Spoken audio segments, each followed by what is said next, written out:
So Ellen DeGeneres is back, ladies and gentlemen. We covered Ellen a lot.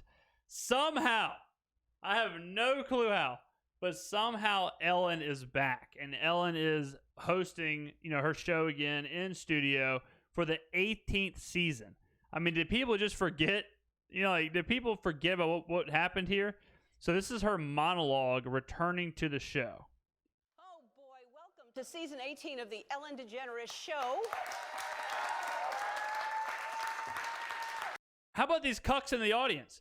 Guys, I don't know what kind of audience they've even got there. Probably not many. But y'all have dementia? Did they just go get everybody with dementia in Los Angeles and put them in this building? If you're watching because you love me, thank you. If you're watching because you don't love me, welcome. The laughs are killing me. Like, this is almost, I don't want to make, crazy comparisons here, but I mean, this is just so surreal. This lady was, they said that she had 32 different people come forth and say how awful she was, and how terrible she was, and how toxic her work life is, and how terrible it is to work on her show, and how her staff can't even look at her. And now she's out here and she's like, LOL, you love me or hate me, ha ha ha ha. And everyone's just like, oh, you crazy Ellen, ha ha. Oh, LOL, you're so funny. The people in the back right now at this show, the staff in the back are probably hanging from their damn toenails. I mean, you know how bad her first day back? People in the back probably weren't even breathing. These flowers are drooping because they're afraid to be in her presence. How was everybody's summer? Good? Yeah? Mine was great.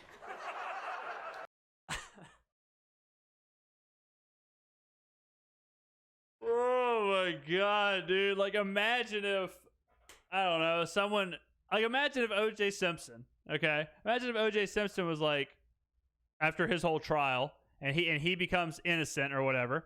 O.J. Simpson was said to be not guilty. Imagine if O.J. Simpson after the trial was like, man, damn, how was y'all's summer? It's like, O.J., what the hell, bro? Get out of here. That's, what the hell, man? Obviously it's not the same, but the idea that there, this obvious, really bad thing that 30-something people were traumatized from, 30-something people were upset enough to go public with the mistreatment and the toxicity. And look at Ellen. Look at her. Is that the face of sincerity? Is that the face of being sorry? Is that the face of understanding? Super terrific. I'm so happy to be back in the studio. There are a lot of things I want to talk about. I've been looking forward to addressing it all directly, and unfortunately, talking directly to people has been illegal for 6 months, so I have a virtual audience here instead. Here you all are. Cucks, simps. You look beautiful, and I'm sure you smell great. That's what I'm imagining anyway. All right. It's also worth noting, remember what Ellen looked like when she was in her sunroom? This is a totally different person. This is a totally different person. That's what I was trying to explain to everybody whenever this quarantine first happened. This is a completely different human being than her shows during her sunroom days. I'm not even talking about just her looks. I'm saying her wardrobe, the setting, oh, the flowers, look how happy. Oh, the white turtleneck and the white jacket, so trendy. Oh, she looks young, her hair is done. And then you go back to when she was on her own, and she's got her damn Ecuadorian lawn maintenance guy cutting the hedges as she's doing her show in her Tweety Bird pajamas, looking like death. Let's get to it. As you may have heard, this summer there were allegations of a toxic work environment at our show. And then there was an investigation. I learned that things happened here that never should have happened. I take that very seriously, and I want to say I am... No, you don't. You can't take it very seriously when the first minute of this monologue is you joking around about it. So sorry to the people who were affected. No, you're not. I know that I'm in a position of privilege and power, and I realize that with that comes responsibility, and I take responsibility for what happens at my show. Obviously not. This is the Ellen DeGeneres Show. I am Ellen DeGeneres. My name is there. My name is there. My name is on underwear. We have had a lot of conversations over the last few weeks about the show, our workplace, and what we want for the future. We have made the necessary changes, and today we are starting a new chapter. Cox! Boo! Boo! Simp! Simp! Simp! There were also articles in the press and on social media that said that I am not who I appear to be on TV because I became known as the Be Kind. She's talking about our YouTube videos. She's talking about everything we've done here. She's talking about multiple podcasts. She might as well sub to my stream right now. That's who she's talking to. What's up, Ellen? You got something to say to me? Kind lady. And here's how that happened. I started saying be kind to one another after a young man named Tyler Clemente took his own life after being bullied for being gay. I thought the world needed more kindness, and it was a reminder that we all needed that. And I think we need it more than ever right now. Being known as the Be Kind lady is a tricky I'll let her finish. I'll let her finish. Position to be in. So let me give you some advice out there. If anybody's thinking of changing their title or giving yourself a nickname, do not go with the Be Kind lady. You know who's really bad to have the Be Kind nickname? A not kind person. A kind person would be great to have the Be Kind nickname. Don't do it. The truth is, I am that person that you see on TV. I am also a lot of other things. Sometimes I get sad, I get mad, I get anxious, I get frustrated, I get impatient, and I am working on all of that. I am a work in progress, and I am especially working on the impatience thing because, and it's not going well, because it's not happening fast enough, I will tell you that. Listen, you know, I don't know, I'm a talk show host and you know that, but maybe some of you know that, you know, I was an actress. I've played a straight woman in movies, so I'm a pretty good actress. But I don't think that I'm that good that I could come out here every day for 17 years and fool you. This is me. False! That happens all the time. What are we talking about? That happens all the time. People go their whole careers fooling people. Shit, people go through marriages and fool their wives or fool their husbands. What are you talking about? Just because you're on TV means you can't fool us? What? There are people who are living in the same household who are being fooled. There are people working together who are being fooled. There are business partners where one of them is embezzling from the other one for 20 years and one is getting fooled. What is this? What kind of... And my intention is to always be the best person I can be. And if I've ever let someone down, if I've ever hurt... Yes, you let 32 people down. Yes, you let 32 people down who testified against you. Yes, you let 32 people down who went to the whoever and said that there was workplace hostility.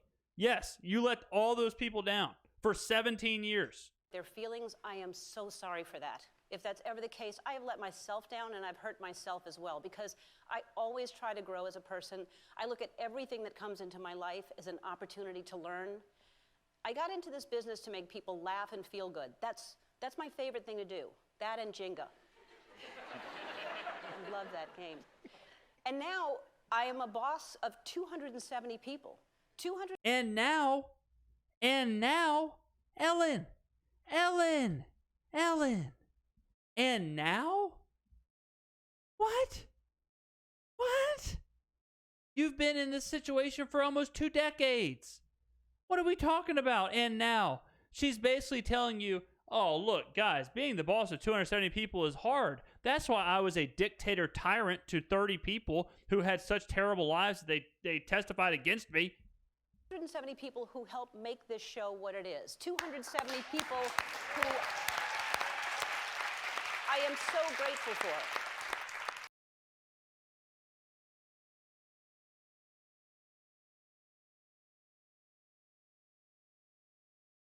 What?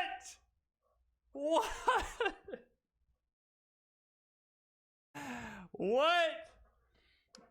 Yeah, we have 270 great people who work here. Hey, guys, let's hear a round of applause. How about a round of applause for those guys? I've made 20% of their lives a living hell. Everybody give it up for these guys. Everybody, hey, give it up. Give it up for everyone working on the show. I couldn't do it without any of you. Now, don't look at me in the eyes, you sons of bitches backstage. But let's give it up, guys. Let's all give it up for everyone working in the back. Except you, Larry, working the camera. You better not come into the cafeteria and eat a damn morsel of food, son. You better be eating outside. Come on, guys.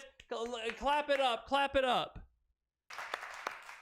All I want is for every single one of them to be happy and to be proud to work here.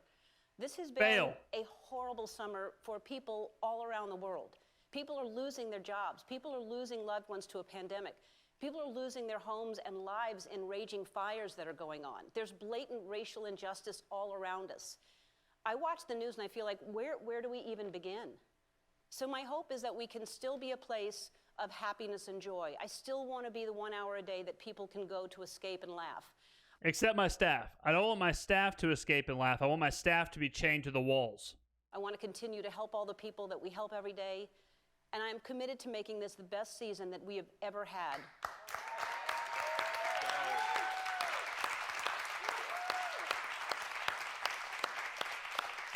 So welcome to season 18 of The Ellen Show. I am so glad that you're here. I want to start this new season by saying hello to my friend Twitch.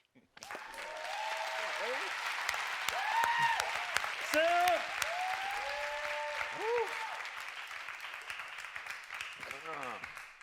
Twitch.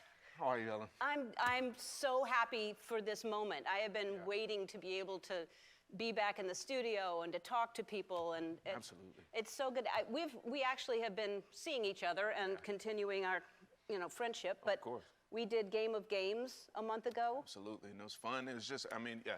And you kind of mentioned that the summer is, the summer was a little crazy. It was intense, but there's been, during that time, there's been a lot of learning, a lot of discussions, a lot of listening. You and I have had numerous discussions, and for me, I'm just so excited to be back here in the studio so we can do what we do best, which is bring laughter, love, and fun, right? And also lead by example by putting our best foot forward after a bounce Yeah, let's lead by example. back, right? So it's all love. I'm so excited for this season. It's So all love. excited. Yeah. That's all that's real is love. Absolutely. That's the truth. I love you so much. I am so happy to announce that you're not my DJ anymore. Right, right. You are now. Can we get a drum roll? Is that possible? Oh, look at that. Oh, wow.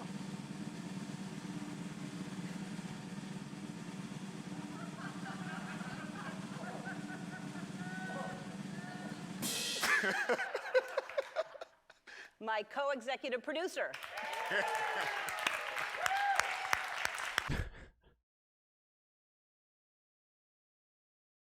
Oh my God, dude. Is this fooling anybody?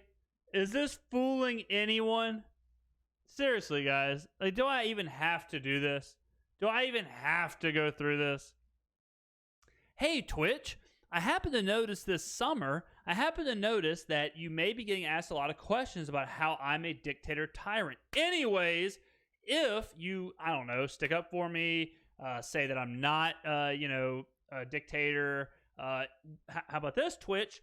Not only will you still get paid, but how would it sound if you went from DJ to a co-executive producer? How would that sound, Twitch? Does that sound cool to you? Okay, cool. Go ahead and call TMZ back ASAP and tell them that I did not kill all those baby lambs.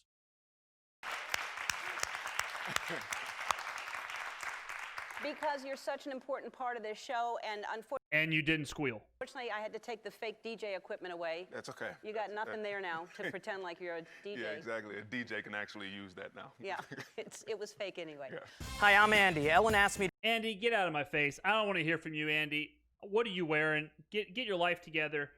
You don't take creatine. I can obviously tell right now, Andy, that you don't do push-ups. You haven't done a front squat in days.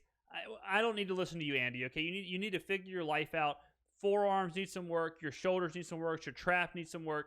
I would prescribe at least 10 milligrams of creatine or 10 grams of creatine every day. Maybe even a load with 20. Doesn't matter to me, Andy. But just get out of my face right now. You're making me sick to my stomach. So Ellen used a few interesting tactics during this apology. First tactic was when she explained that, the whole be kind thing. I don't want to say she's using that as a shield, but she is using the idea of like, look, this really tragic thing happened. That's what made me even start the be kind thing. That has nothing to do. Actually, that'd be a good example of explaining, hey, Ellen, well, if that's the case, if you saw what bullying and you saw what, toxic life, a bad quality of life, if you saw that what that can do to someone, that pushed someone to suicide, shouldn't that have made you been more kind to the people you are directly supervising and your staff? Wouldn't that be a great thing to look at and draw from for inspiration to be more kind overall in your life? So it's one of those things where she puts it out there, but that is exactly the reason she should be kind. Then she uses the wildfires and everything happening in 2020, and that is obviously a weapon to say, look, real shit's happening out here. The world is on fire. Political unrest, civil unrest. Don't care about my show. Don't care about our problems. Me being a meanie head isn't that big of a deal. That's what that part was for. Nowhere in this 7 minutes, nowhere in this 7 minutes does she say, look, I messed up, okay? I messed up. I screwed up. Everything they said was true. You know, we're going to figure out what we can do with them. We're going to work out what we can do with those people. We're going to try and make those people, you know, feel like, you know, they're taken care of. I've made a huge mistake. From now forward, I'm trying to be the person that I always told you I was. Just an apology. We didn't need this fake, insincere, half apology, half joke, half excuses. I mean, the first 4 minutes, she's talking about how she is who she is on TV, but then she says, well, I can't always be those things. You know, I'm other things that you don't see on TV. Hence, you're not the person we see on TV, obviously. So she's like half in, half out, half apologizing, half making excuses, half denying. What a disaster. And look, we were joking around with these people in the crowd, and if they would have called me and said, hey, man, do you mind if we put your face on here in the crowd? Who knows? You know, who knows? Everyone wants their face on a giant board. But if anyone is falling for this, and this is embarrassing, if anyone is actually falling for this, I mean, this is just one of those things where she is who we thought she was. She is what we thought the show was. And the fact that she's had 6 months to come up with this monologue, and this is what we got for 7 minutes, is really kind of embarrassing as a whole. She said, I can't be kind all the time. Hey, Ellen, how about being a normal person, not completely malicious towards your own? Yeah, I can't be kind all the time. I'm not asking you to be kind. I'm not asking you to be Mother Teresa. I'm asking you to be a normal person and not a total maniac sociopath who are driving people so insane that they can't even go to work because their quality of life is so bad that they can't stand to be in the same area as you. There's nothing to do. It's nothing to do with being kind. Ain't nothing to do with being kind, Ellen.